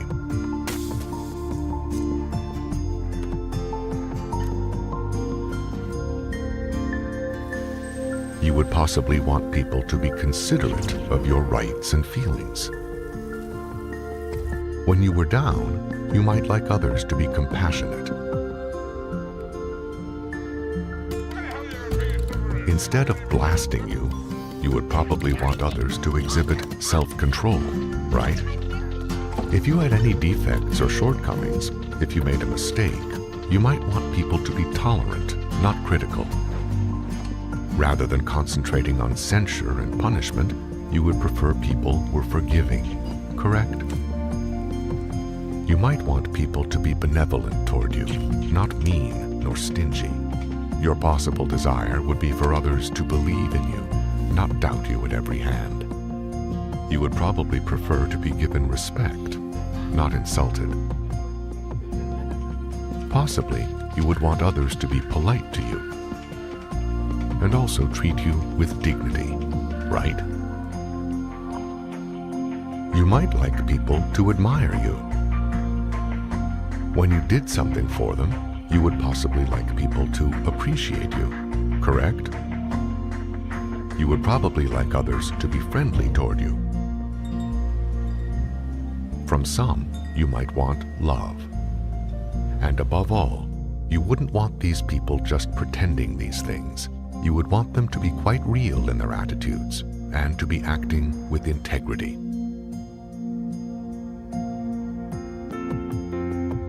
You could possibly think of others, and there are other precepts contained in this book, but above you would have worked out the summary of what are called the virtues.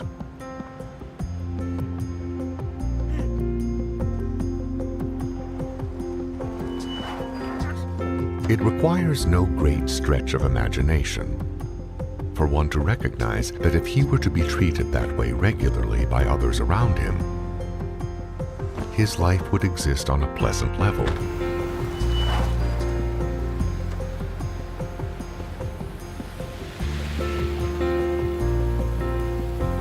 And it is doubtful if one would build up much animosity toward those who treated him in this fashion.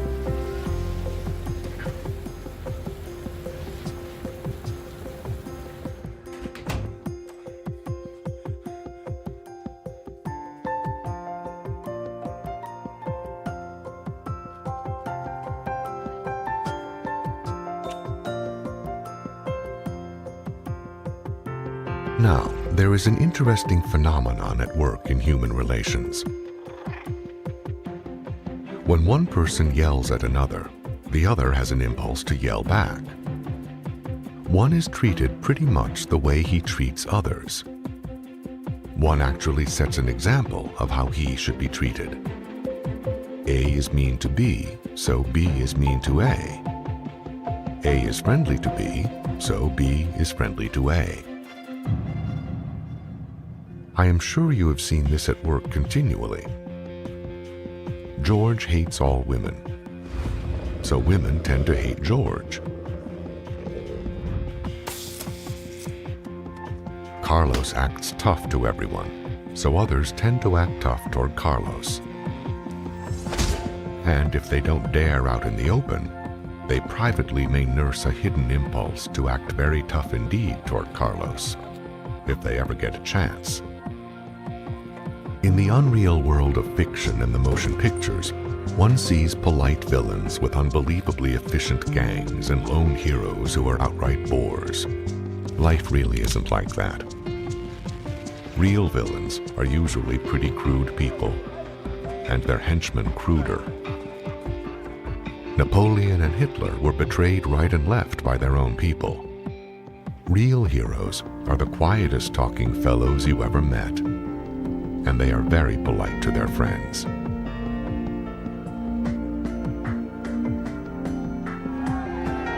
When one is lucky enough to get to meet and talk to the men and women who are at the top of their professions, one is struck by an observation often made that they are just about the nicest people you ever met. That is one of the reasons they are at the top. They try, most of them, to treat others well. And those around them respond and tend to treat them well and even forgive their few shortcomings. All right, one can work out for himself the human virtues just by recognizing how he himself would like to be treated. And from that, I think you will agree, one has settled any confusions as to what good conduct really is. It's a far cry from being inactive, sitting still with your hands in your lap and saying nothing. Being good can be a very active and powerful force. There is little joy to be found in gloomy, restrained solemnity. When some of old made it seem that to practice virtue required a grim and dismal sort of life, they tended to infer that all pleasure came from being wicked. Nothing could be further from the facts. Joy and pleasure do not come from immorality. Quite the reverse. Joy and pleasure arise only in honest hearts. The immoral lead unbelievably tragic lives filled with suffering and pain. The human virtues have little to do with gloominess. They are the bright face of life itself.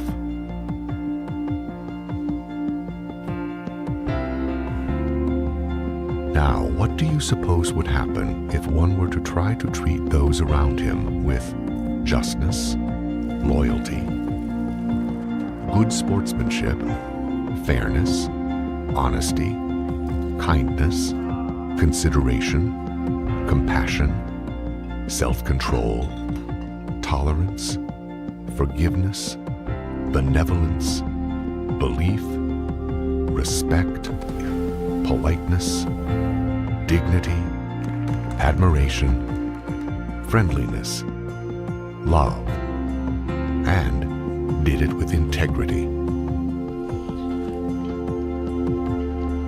It might take a while, but don't you suppose that many others would then begin to try to treat one the same way? Even allowing for the occasional lapses. The news that startles one half out of his wits, the burglar one has to bop on the head, the nut who is driving slow in the fast lane when one is late for work. It should be fairly visible that one would lift oneself to a new plane of human relations. One's survival potential would be considerably raised. And certainly, one's life would be a happier one. One can influence the conduct of others around him.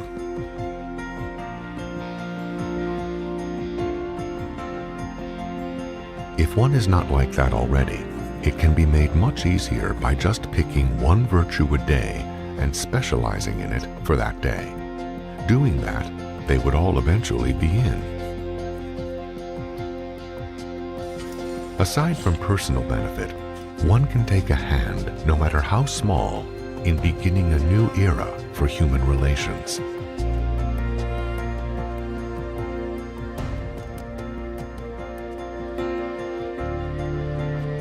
The pebble dropped in a pool can make ripples to the furthest shore. The way to happiness is made much brighter by applying the precept, try to treat others as you would want them to treat you.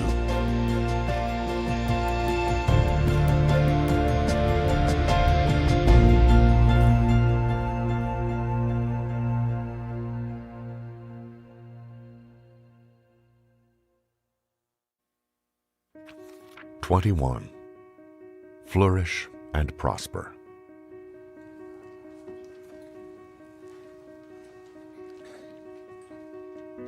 Sometimes others seek to crush one down, to make nothing out of one's hopes and dreams, one's future, and oneself. By ridicule and many other means, another who is evil-intentioned toward one can try to bring about one's decline. For whatever reason, efforts to improve oneself, to become happier in life, can become the subject of attacks.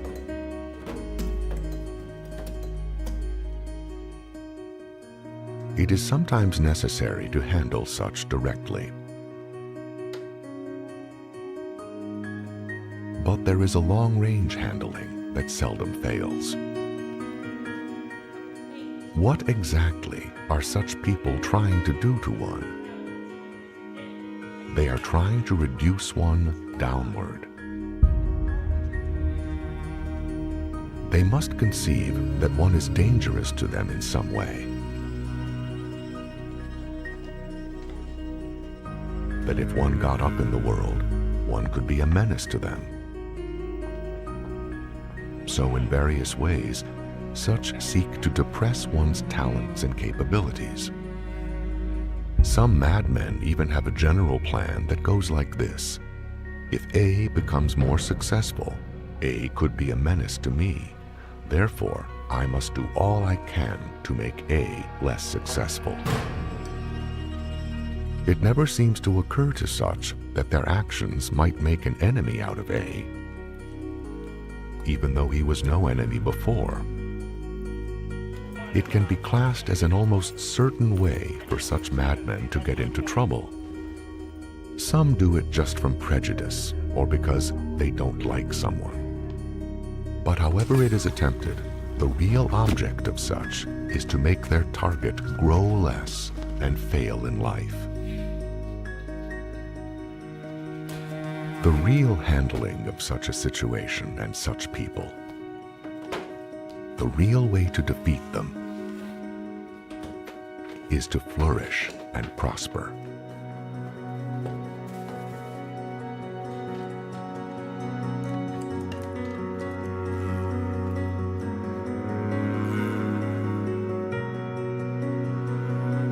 Oh yes, it is true that such people, seeing one improve his lot, can become frantic and attack all the harder.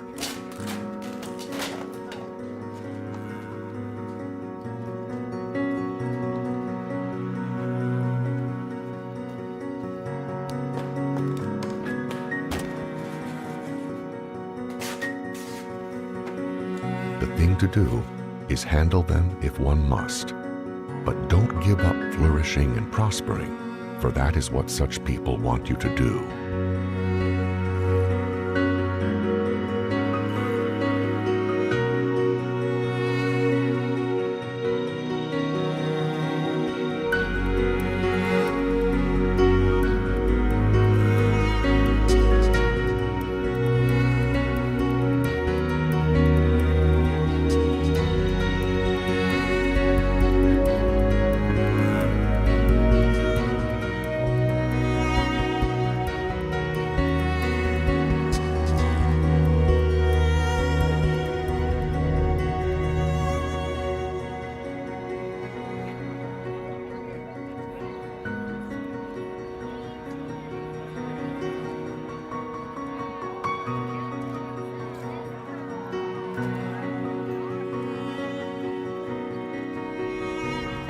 If you flourish and prosper more and more, such people go into apathy about it.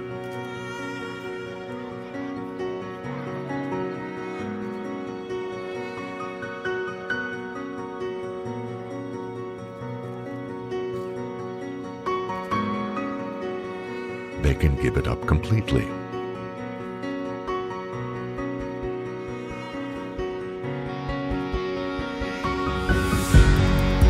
If one's aims in life are worthwhile,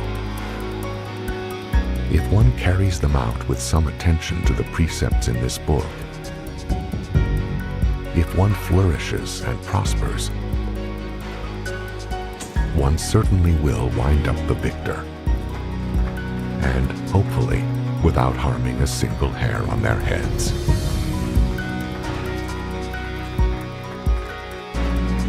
And that is my wish for you. Flourish and prosper.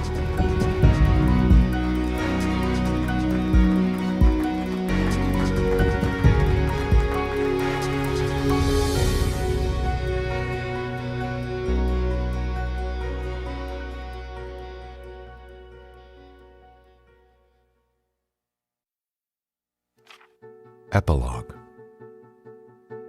Happiness lies in engaging in worthwhile activities. But there is only one person who for certain can tell what will make one happy: oneself.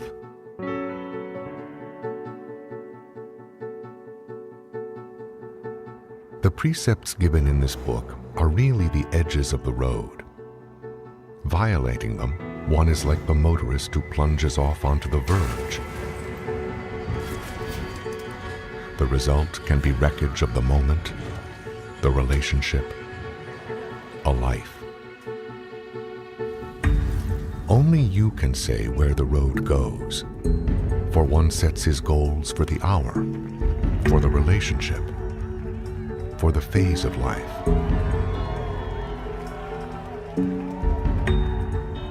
One can feel at times like a spinning leaf blown along a dirty street. One can feel like a grain of sand stuck in one place.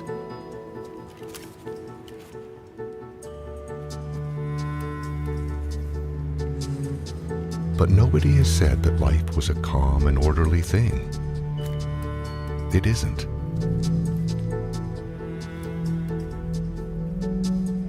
One isn't a tattered leaf, nor a grain of sand. One can, to greater or lesser degree, draw his roadmap and follow it.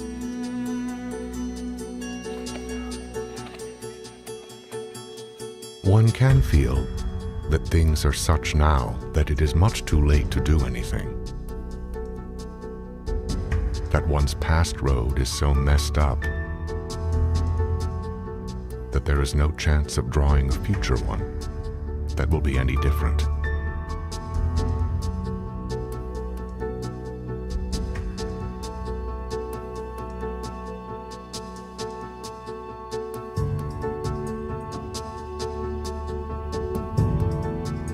There is always a point on the road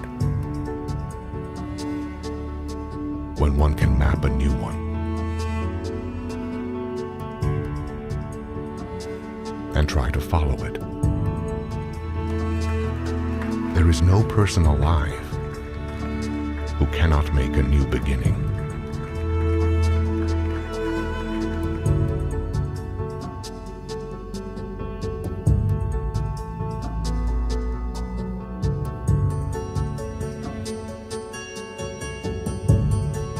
It can be said without the slightest fear of contradiction that others may mock one and seek by various means to push one onto the verge, to tempt one in various ways to lead an immoral life. All such persons do so to accomplish private ends of their own, and one will wind up, if one heeds them, in tragedy and sorrow. Of course, one will have occasional losers trying to apply this book and get it applied. One should just learn from these and carry on. Who said the road doesn't have bumps? It can still be traveled.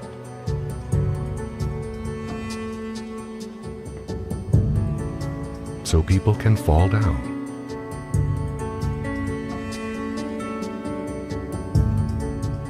doesn't mean they can't get up again and keep going.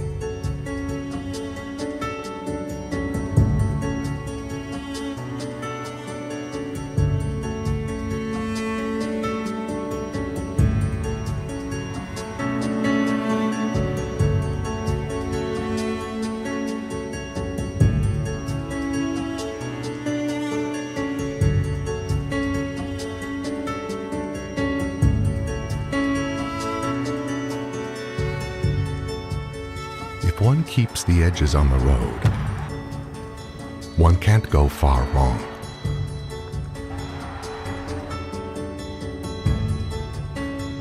True excitement, happiness, and joy come from other things.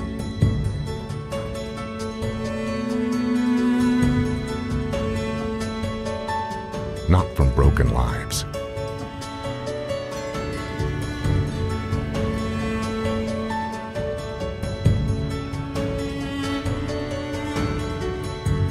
If you can get others to follow the road,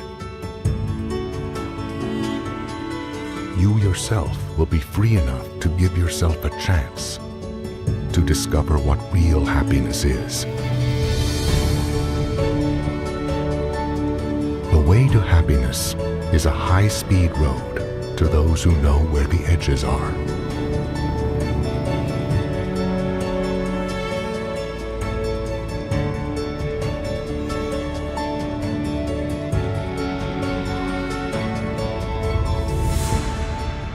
You're the driver.